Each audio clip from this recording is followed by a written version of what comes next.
kelas 5A, bagaimana kabarnya hari ini? Insya Allah kita semua senantiasa dalam keadaan sehat walafiat. Nah anak-anak, hari ini kita bertemu lagi dalam pembelajaran jarak jauh. Nah untuk pertemuan kali ini kita masuk pada tema 3, subtema 2, pembelajaran 1 dan 2. Nah anak-anak, agar pembelajaran kita ini memperoleh berkah, alangkah baiknya kita awali dengan berdoa. Mari kita berdoa bersama. Berdoa dimulai.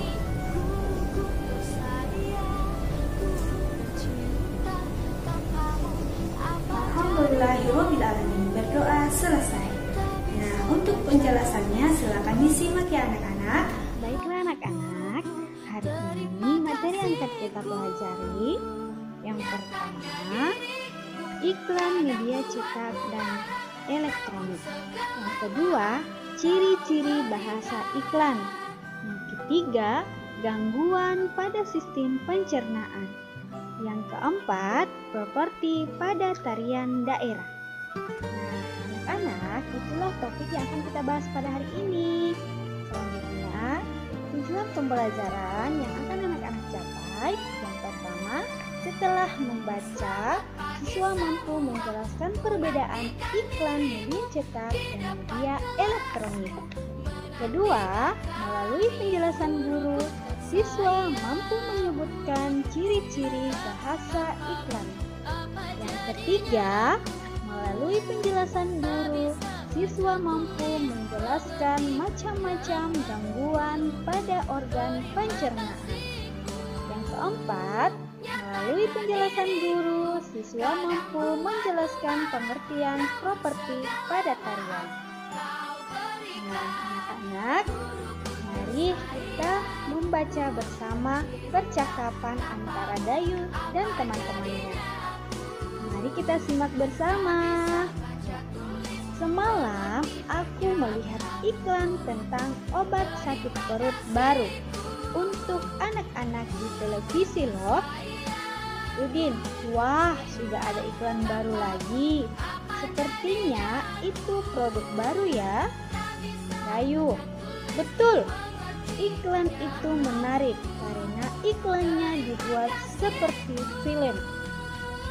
Lani, ternyata media iklan itu bermacam-macam ya. Kalau kamu suka iklan di media cetak seperti di koran dan majalah atau elektronik. Udin, kalau aku lebih suka media elektronik karena gambarnya dapat bergerak dan ada suaranya. Jadi lebih seru. Lani, kalau aku suka kedua-duanya. Sekalipun iklan di media elektronik memang terdengar lebih seru, tetapi iklan di media cetak juga banyak yang bagus. Gambar-gambar yang dipergunakan memiliki warna yang cerah dan kalimat iklannya juga bagus-bagus. Nah, anak-anak melalui percakapan ini, anak-anak bisa membedakan apa perbedaan antara iklan media cetak dan iklan media elektronik. Untuk lebih jelasnya, perhatikan penjelasannya. Ya. Iklan media cetak. Sebelumnya Ibu sudah pernah menjelaskan apa itu iklan dan unsur-unsur iklan. Nah, pada hari ini kita akan membedakan media dalam iklan. Nah, di sini Ibu akan menjelaskan iklan media cetak dan media elektronik. Ya. Iklan media cetak adalah iklan yang dibuat dan dipasang dengan menggunakan teknik cetak atau lembaran-lembaran. Ya, seperti iklan media cetak berisi informasi yang membujuk dan mengajak untuk menggunakan barang atau jasa yang diiklankan. Iklan media cetak bersifat tertulis. Iklan media cetak dapat kita lihat pada koran, majalah, baliho, banner, brosur, stiker, dan lain-lain. Artinya di sini anak-anak, iklan media cetak itu intinya dicetak. Ya, di mana menggunakan teknik cetak per lembar-lembarnya. Nah, saat ini mesin pencetak sudah banyak dan juga sudah banyak menggunakan gambar yang berwarna-warni sehingga dia terlihat lebih menarik dari sebelum-sebelumnya. Ya, ini contohnya ya anak-anak. Lalu, seperti apakah iklan elektronik itu? Ya. Iklan media elektronik adalah iklan yang penyebarannya menggunakan media elektronik. Jenis iklan elektronik yang sering kita temui adalah iklan radio, iklan televisi, dan iklan internet. Jadi anak-anak, saat kalian nonton di TV, seperti nonton bola atau misalnya nonton kartun, pasti ada jeda iklannya. Nah, itu yang namanya iklan media elektronik yang menggunakan alat elektronik seperti televisi, radio, atau internet. Nah, untuk lebih jelasnya berikut contohnya ya anak-anak. Bu, ini minum Polisilen. Sakit mah bisa datang kapan saja. Ingat Polisilen, solusi sakit mah dan kembung yang bekerja cepat. Polisilen, cepat atasi sakit mah. Segar di mulut, nyaman di perut. Mah, papa mahnya kambuh. Aduh, kembung beri dan mual. Ingat Polisilen, bekerja cepat atasi sakit mah dan kembung. Polisilen, segar di mulut, nyaman di perut. Polisilen. Ya. Nah, anak-anak, di setiap iklan itu menggunakan bahasa. Lalu, bagaimanakah ciri-ciri bahasa iklan? Mari disimak ya. Ya. Ciri-ciri bahasa iklan. Yang pertama, singkat. Di sini kalimatnya harus singkat atau bahasanya harus singkat.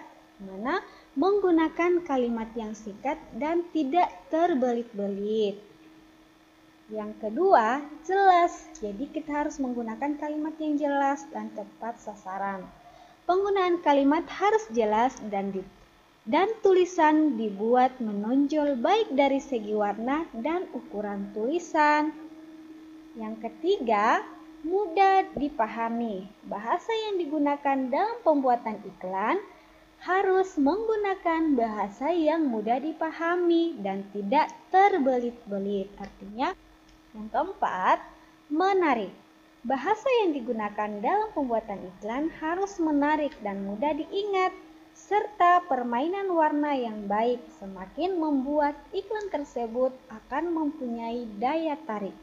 Nah, anak-anak, biasanya iklan itu menawarkan sebuah barang atau jasa, sehingga kita harus menggunakan kalimat atau bahasa-bahasa yang menarik perhatian konsumen, sehingga barang yang akan kita iklankan itu mudah terjual dan penggunaannya bermanfaat bagi masyarakat. Nah, itulah ciri-ciri dari bahasa iklan ya anak-anak. Jadi ketika anak-anak membuat sebuah iklan harus mengetahui ciri-ciri dari bahasa iklan. Nah, anak-anak, tadi kita sudah membahas media elektronik dan iklan media cetak. Nah, salah satu media elektronik tadi Ibu sudah berikan contohnya yaitu obat mah. Nah, anak-anak perlu ketahui bahwa mah adalah salah satu gangguan pada sistem pencernaan pada manusia. Nah, mari kita simak bersama penjelasan gangguan-gangguan sistem pencernaan pada manusia. Ya, gangguan pada sistem pencernaan yang pertama adalah mah. Ya, mah merupakan peradangan yang terjadi pada lambung. Mah biasanya disebabkan oleh aktivitas asam lambung yang mengikis dinding permukaan lambung karena tidak adanya makanan yang dicerna. Mah juga disebabkan oleh infeksi bakteri atau efek samping penggunaan obat. Gejala yang ditimbulkan antara lain rasa perih dan nyeri pada perut. Mah dapat diatasi dengan makanan secara teratur atau makan secara teratur. Hindari makanan yang pedas dan asam, serta mengkonsumsi obat sesuai anjuran dokter. Ya, anak-anak, perlu anak-anak ketahui bahwa MAH ini salah satu gangguan pada sistem pencernaan, di mana dia terjadi peradangan pada lambung. Nah, ini akibatnya kita sering makan tidak teratur, sehingga untuk kedepannya kalau sudah anak-anak ketahui bahwa MAH adalah salah satu gangguan pada sistem pencernaan, maka yang sering lupa makan atau makan yang tidak teratur atau banyak mengkonsumsi makanan yang pedas, untuk selanjutnya lebih memperhatikan makanan yang akan kita konsumsi ya anak-anak. Ya. Selanjutnya yang kedua adalah diare. Nah, diare adalah buang air besar dengan senja encer atau berair dengan frekuensi lebih sering dari biasanya. Nah, perlu anak-anak ketahui diare ini sering kita alami. Ya, bagaimana sampai kita mengalami diare? Ya, diare terjadi ketika makanan dan cairan yang dimakan terlalu cepat dan atau terlalu besar jumlahnya pada saluran pencernaan atau usus. Secara normal, usus besar akan menyerap cairan dari makanan yang kamu makan dan meninggalkan kotoran senja yang setengah padat. Akan tetapi, ketika cairan dari makanan yang kamu makan tidak diserap, maka hasilnya adalah kotoran atau feses yang cair atau encer. Nah, anak-anak, bukan hanya diare dan MAH saja, masih ada gangguan sistem pencernaan lainnya. Mari kita simak bersama penjelasan Ibu ya. Yang ketiga adalah ulkus. Ya. Ulkus berupa dengan MAH. Ulkus merupakan peradangan dinding lambung yang lebih parah dan menimbulkan luka. Penyebab ulkus adanya peningkatan kadar asam lambung, pola makan yang tidak teratur, atau infeksi bakteri. Nah, di sini anak-anak, ulkus ini dia serupa dengan MAH. Ya, dengan MAH. Di mana ulkus merupakan peradangan dinding lambung yang diakibatkan adanya peningkatan kadar asam lambung, pola makan yang tidak teratur, atau infeksi bakteri. Penderita ulkus juga mengalami nyeri dan sakit perut seperti penderita MAH ya anak-anak. Ulkus dapat diatasi dengan memakan makanan yang berserat dan bersih, mengatur pola makan, serta mengkonsumsi obat sesuai anjuran dokter. Nah, anak-anak, masih ada lagi gangguan sistem pencernaan lainnya. Mari tetap menyimak penjelasan Ibu ya. Ya. Yang berikutnya adalah kolik.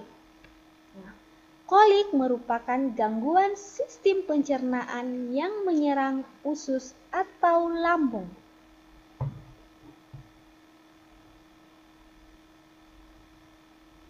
Terdapat beberapa hal yang menyebabkan kolik, antara lain infeksi, kualitas makan yang buruk, atau alergi makanan tertentu. Gejala yang ditimbulkan kolik adalah rasa nyeri pada bagian perut bawah, kram, dan mual-mual. Jadi anak-anak ketika mengalami hal ini, misalnya perut bawah nyeri atau kram dan merasa mual, artinya itu gejala kolik. Ya. Kolik dapat diatasi dengan mengkonsumsi makanan yang bersih dan minum obat sesuai resep dokter. Ya. Selanjutnya adalah sariawan. Nah, sariawan ini pasti anak-anak sudah pernah mengalaminya. Ya, Ibu sendiri juga sudah banyak kali mengalami sariawan ini. Nah, sariawan ini diakibatkan oleh apa anak-anak? Nah, mari tetap simak penjelasan Ibu ya. Sariawan merupakan gangguan berupa muncul bercak putih pada dinding mulut dan gusi. Penyakit ini disebabkan oleh berbagai hal, antara lain luka karena sikat gigi, kemudian luka karena tergigit. Nah, ini sering terjadi ya anak-anak. Kemudian kekurangan vitamin C atau infeksi bakteri. Sariawan menimbulkan rasa perih dan tidak nyaman saat makan. Penyakit ini dapat diatasi dengan cara minum obat sariawan dan mengkonsumsi makanan yang kaya akan vitamin C. Nah, anak-anak, selanjutnya gangguan pada sistem pencernaan yang dinamakan sakit gigi. Nah, sakit gigi ini merupakan salah satu gangguan pada sistem pencernaan. Nah, peradangan saraf gigi dapat membuat gusi sakit. Peradangan ini disebabkan oleh pembusukan gigi, infeksi bakteri atau kebersihan gigi yang tidak terjaga. Penderita merasa nyeri, pusing, atau demam. Sakit gigi dapat diatasi dengan memeriksakannya ke dokter dan minum obat sesuai anjuran dokter. Nah, yang berikutnya adalah sembelit. Nah, sembelit merupakan penyakit susah buang air besar. Penyebabnya antara lain kurang mengkonsumsi makanan yang berserat. Makanan berserat seperti sayur dan biji-bijian. Nah, selanjutnya adalah apendisitis atau usus buntu. Nah, apendisitis adalah peradangan yang terjadi pada umbai cacing atau appendix karena infeksi bakteri. Penderita akan merasakan sakit perut di bagian kanan. Nah, yang terakhir ini adalah tifus. Nah, penyakit tifus ini atau gangguan pada sistem pencernaan ini yang sering kita alami juga ya anak-anak. Jadi apabila kalian sudah mengetahui penjelasan ini, kalian bisa mencegahnya. Nah, tifus merupakan penyakit peradangan pada usus halus. Gejala yang dialami antara lain penderita akan mengigau saat tidur akibat demam tinggi. Tubuh menggigil, lemah serta mual dan punggung terasa sakit. Nah, itu gejala-gejalanya ya anak-anak. Nah, untuk makanan yang harus diberikan kepada penderita tifus ini hendaknya yang halus dan agar mudah dicerna. Nah, anak-anak, itulah beberapa gangguan yang ada pada sistem pencernaan. Kita akan masuk pada penjelasan mengenai gerak tarian yang menggunakan properti. Nah, tadi kita sudah membahas iklan media cetak dan iklan media elektronik. Nah, biasanya salah satu iklan media elektronik yaitu kita biasa melihatnya di televisi. Nah, televisi selain menayangkan iklan,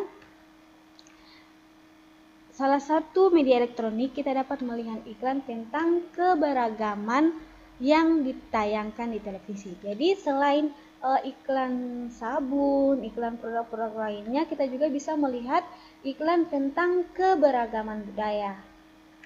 Nah, tahukah kamu? Keberagaman budaya adalah tarian.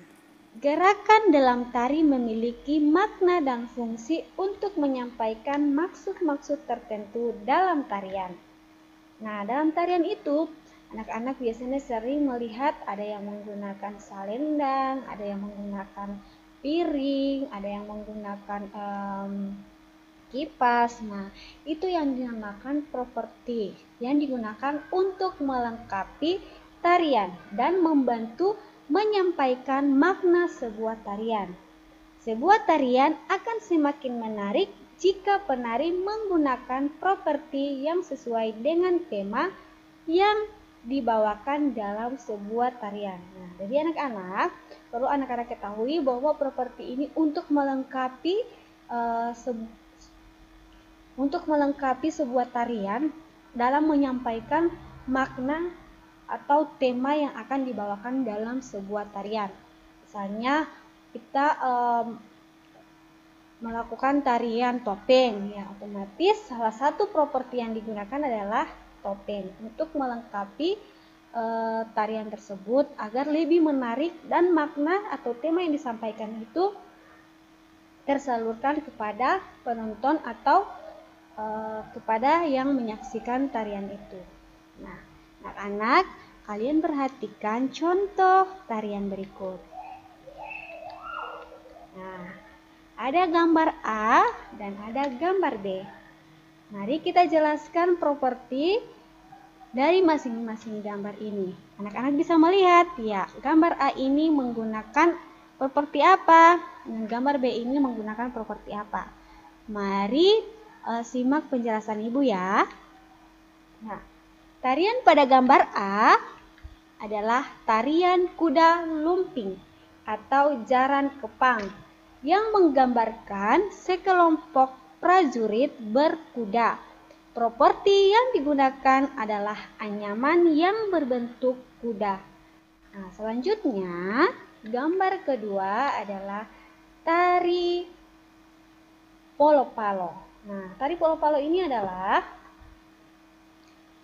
salah satu seni tari yang ada di Provinsi Gorontalo sebagai tari pergaulan di masyarakat dan umumnya dipentaskan oleh remaja. Penari polo-palo dalam pertunjukan umumnya menggunakan alat musik polo-palo sebagai alat properti. Jadi, polo-palo ini digunakan sebagai properti dalam tarian polo-palo. Nah, polo-palo ini selain properti dalam tarian, polo-palo ini juga merupakan salah satu alat musik yang ada di Gorontalo. Nah, anak-anak, selain belajar properti, anak-anak bisa mengetahui tarian yang ada di daerah kalian. Nah, anak-anak, untuk penjelasan pada hari ini cukup sampai di sini ya. Apakah anak-anak sudah paham? Ya, mudah-mudahan apa yang telah Ibu jelaskan kalian bisa pahami ya. Selanjutnya, pada pertemuan kali ini Ibu hanya memberikan satu tugas. Tetap semangat dalam mengerjakannya ya. Ya, tugasnya hanya satu ya anak-anak. Tuliskan 3 tarian yang menggunakan properti dalam penampilannya. 3 tarian ya, baik tarian daerah Gorontalo atau tarian dari daerah-daerah mana saja yang anak-anak ketahui. Nah, pertemuan kali ini cukup sekian dulu. Insya Allah kita bisa bertemu lagi pada pembelajaran selanjutnya. Terima kasih atas perhatiannya. Sampai jumpa. Wassalamualaikum.